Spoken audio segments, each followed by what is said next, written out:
Now on BBC4 Comedy from a Perrier Award winner. From last year's Edinburgh Festival, and wowing them there again as we speak, and with strong language, Demetri Martin.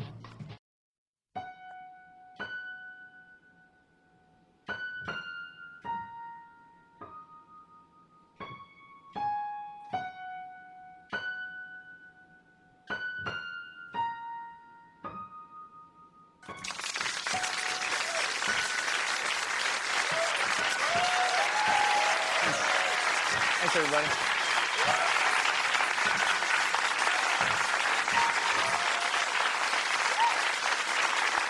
Thanks. The unexamined life is not worth living. Socrates said that over 2,000 years ago, and I agree with him.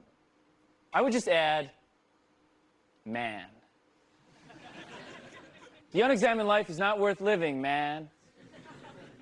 Because that hits me here. But when you do examine life, can you go too far? How much is too much, man?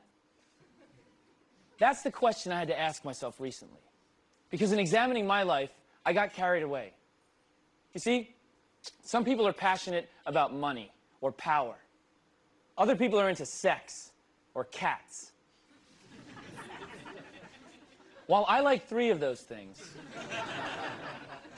my passion is for something less tangible. I love figuring things out. The process of exploring a possibility to discover something new, that's my passion. That's a simple pleasure I've enjoyed since I was a kid. But recently, things got complicated. That's what I want to talk about tonight. This is a story about what happens when one man's obsessive analytical mind goes too far and turns on itself. My story starts with one little word, if, and one medium-sized person, I. If I, the statement. If implying possibility. I implying Demetri. Because you see, it's in the if that I seem to have lost and then rediscovered the I.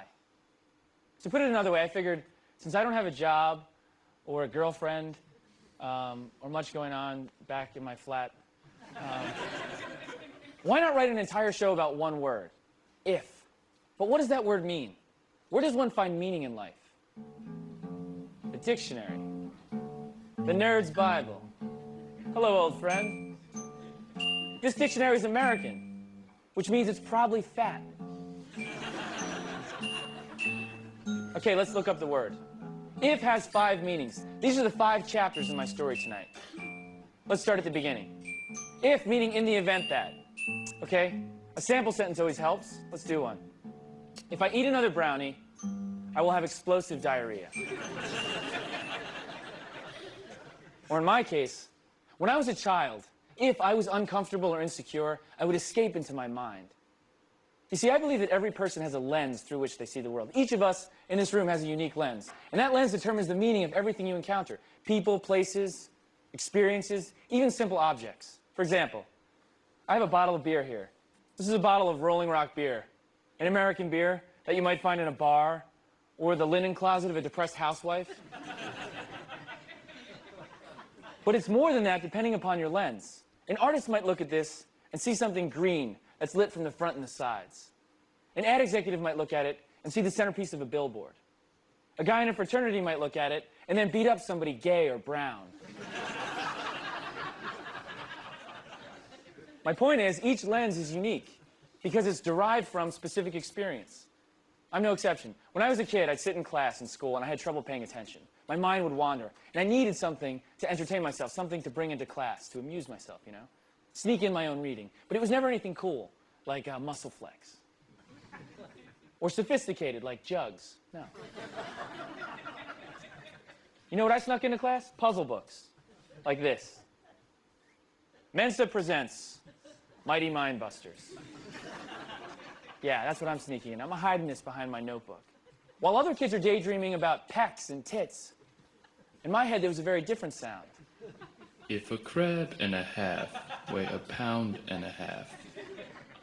but the half crab weighs as much again as the whole crab, what do half the whole crab and the whole of the half crab weigh? Yeah, baby. Hurts so good. I had a pile of these books, obnoxious titles, games for the super intelligent. Brain Workout. Brain Workout 4. I can't even remember all the titles. I think one of them was, I'm smart, how can I prove it? 5. And I would toil over these problems. When I got one right, I would be like, yes, I am smart. These other idiots don't know how much the crabs weigh. But I do, because I just spent Saturday working it out. I matter. See, that was a way to feel validated. As a kid, you have definite problems in front of you with definite answers in the back. You look it up, banana. Yeah, I'm right, definitely, cool. I'm better than I was this morning. I progress. Besides, I had a plan. 11 years old, I figured it out. Career, corporate lawyer. Done, check, what's for lunch? I just knew where I was headed. Class, yeah, whatever, teacher. I got my little puzzles, I'm gonna do my own thing. A cowboy of academics on the edge. Besides, look, other things may have contributed. I wasn't athletic. I was on the church basketball team. But that was because I was Greek and had legs. And ladies, the chicks didn't get what I was about, despite my performance on the math team. Ladies, that's cool squared. Sounds even worse now. Whatever the reason, I spent a lot of time as a kid doing these puzzle books. And it came to shape the way I see the world. So now as an adult, I see the world in those terms. For example, to me, a phone number is always a sentence or an equation. Like my friend Becky.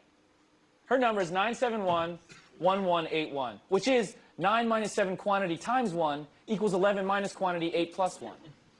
If we do a little work, we see her number is just 2 equals 2. That's much simpler. Or my friend Michael. If you look at the numbers on a telephone, the letters that go with them make this sentence out of his number. Oh, or okay. Oh, ZK? What does it mean? I don't know. He doesn't know, but that's how we start every conversation. Even when I walk down the street, things look a little different. The signs, the letters dance around. It's like it becomes a little puzzle for me. So say Mobile, the gas station, becomes Limbo. Starbucks becomes Rack's Bust. Carphone Warehouse. Ah, one sour crap. Weed. And when I meet somebody, if I meet you for the first time, you tell me your name, I spell it, immediately it's spelled in the air. And then I try to rearrange the letters, see if I can get something out of it. Say I meet a girl. Denise Houston. Good to meet you. Dimitri.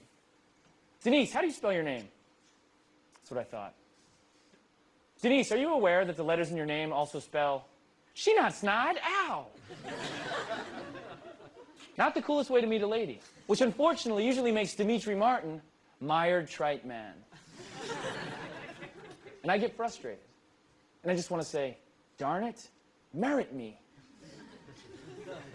It's cool, though. I know that someday I'll meet the right lady. I'll rearrange the letters in her name, and it will make Trim TNA ride me. But I digress. I just feel like there's a parallel world right in front of us that's revealed with a small shift in perspective.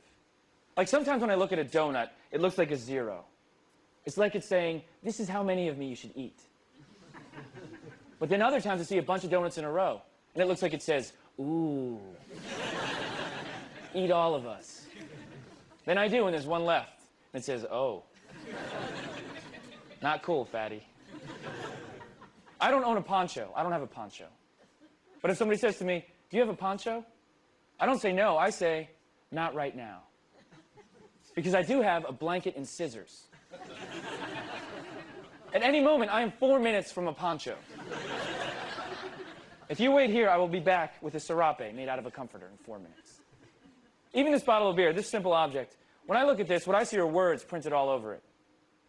In the design, and the warning on the side, and the message on the back. And I start to wonder, is there more meaning on this simple object than appears at first glance?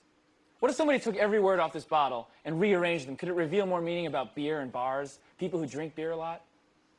That's what I did. I took every word off this. It's the first poem in your program tonight.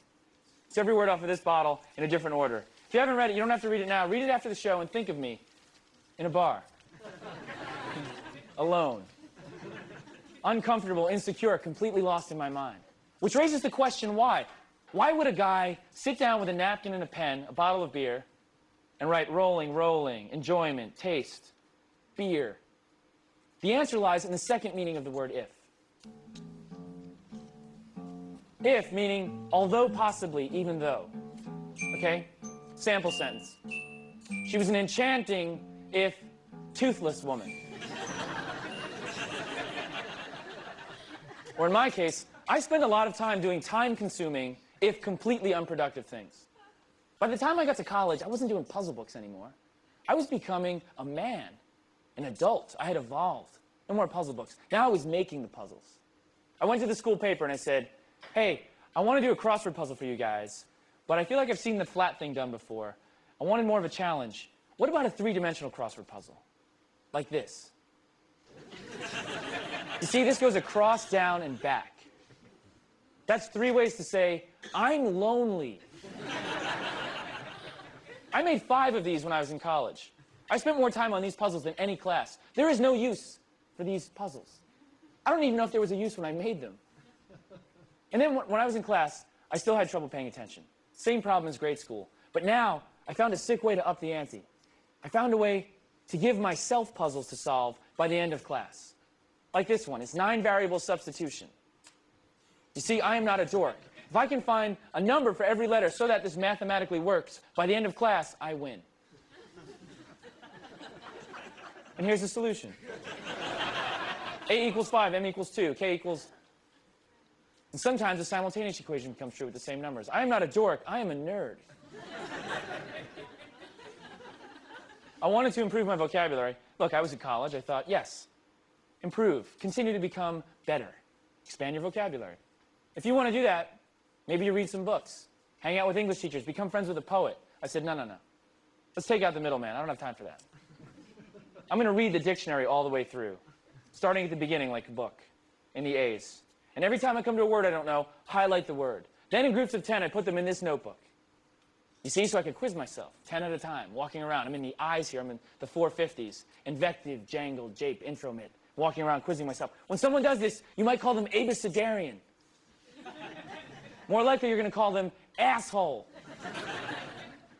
But for me, this all sprang from a growing need to feel validated in the way I did from a puzzle book as a kid. It was a way of feeling like, yes, I'm getting better, I'm succeeding in small increments. But now, it moved off the page of the puzzle book and into the world at large, just little challenges. That's what it became, daily challenges, not big ones. I'm not the guy who climbs Mount Everest, you know? No, thank you. I'm the guy who spent 2 months last year learning how to write with his left hand, forcing himself to write with his left hand. So then I'm in a situation, I'm like, yeah, cool. You haven't broken your right hand, but you know what? It's good to have it. Yeah, write both ways. I end up at the bank, say, there's a cute teller, filling out my deposit slip. We flirt a little bit, slide it under the glass, and she's like, this guy's retarded. But I'm thinking, ambidextrous genius. Yes, you'll have it.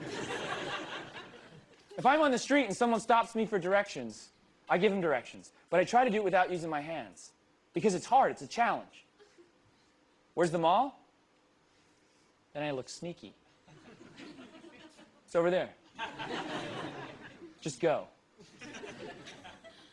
I don't do this one so much anymore, but there was a time where if I had to pee, if I had to go to the bathroom, I would hold it in.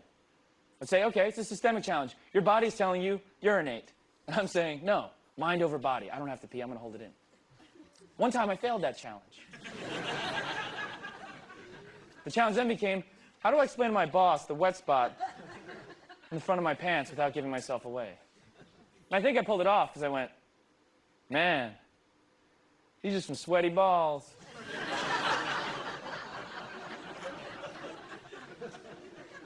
When you do this over time, daily self-imposed hurdles, every day, you develop what I call a number of useless talents. Useless talents.